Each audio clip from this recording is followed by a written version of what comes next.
أعوذ بالله من الشيطان الرجيم. بسم الله الرحمن الرحيم. يا أيها الذين آمنوا لا تتخذوا عدوي وعدوكم أولياء تلقون إليهم بالمودة وقد كفروا بما جاءكم من الحق يخرجون الرسول وإياكم أن تؤمنوا بالله ربكم إن كنتم خرجتم جهادا في سبيلي وابتغاء مرضاتي تسرون إليهم بالمودة وأنا أعلم بما أخفيتم وما أعلنتم ومن يفعله منكم فقد ضل سواء السبيل إن يثقفوكم يكونوا لكم أعداء ويبسطوا إليكم أيديهم وألسنتهم بالسوء وودوا لو تكفرون لن تنفعكم أرحامكم ولا أولادكم يوم القيامة يفصل بينكم والله بما تعملون بصير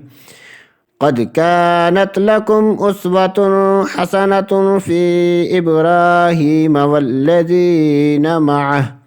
إذ قالوا لقومهم إنا براء منكم ومما تعبدون من دون الله كفرنا بكم وبدا بيننا وبينكم العداوة والبغضاء أبدا حتى تؤمنوا بالله وحده إلا قول إبراهيم لأبيه لأستغفرن لك وما أملك لك من الله من شيء ربنا عليك توكلنا وإليك أنبنا وإليك المصير ربنا لا تجعلنا فتنة للذين كفروا واغفر لنا ربنا إنك أنت العزيز الحكيم لقد كان لكم فيهم أسوة حسنة لمن كان يرجو الله واليوم الآخر ومن يتول فإن الله هو الغني الحميد عسى الله أن يجعل بينكم وبين الذين عاديتم منهم مودة والله قدير والله غفور رحيم لا ينهاكم الله عن الذين لم يقاتلوكم في الدين ولم يخرجوكم من دياركم أن تبروهم وتقسطوا إليهم إن الله يحب المقسطين إنما ينهاكم الله عن الذين قاتلوكم في الدين وأخرجوكم من دياركم وظاهروا على إخراجكم أن تولوهم ومن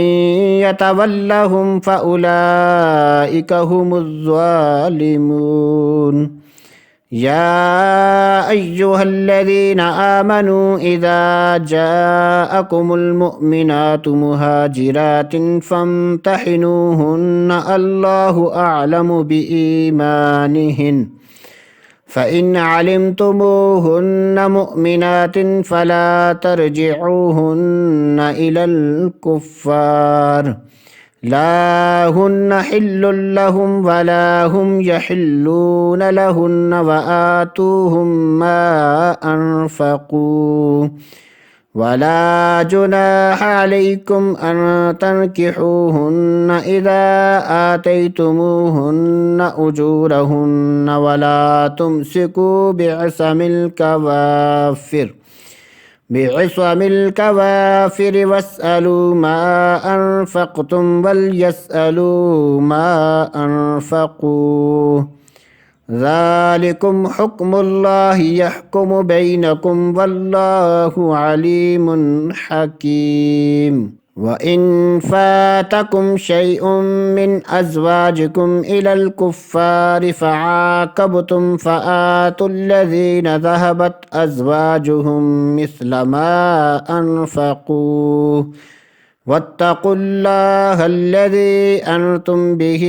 مؤمنون.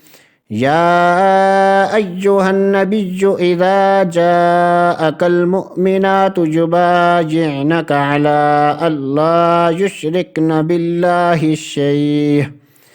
بالله شيئا ولا يسرقن ولا يزنين ولا يقتلن أولادهن ولا يأتين ببهتان يفترينه